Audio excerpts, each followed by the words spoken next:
കൗസ്തുഭമെന്നും കാളിന്തിയെന്നും കാർമുകിലെന്നും കേട്ടു ഞാൻ.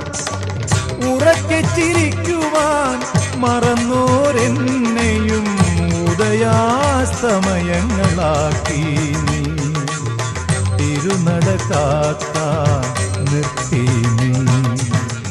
ചന്ദന ചർച്ചിത നീലകളേബരം എന്റെ മനോഹരമേഘം.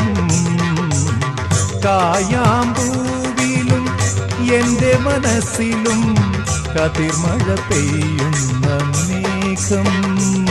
ഇത് ഗുരുവായൂരിലെ മേഘം. ചന്ദന ചർച്ചിത നീലകളേബരം എന്റെ മനോഹരമേഘം.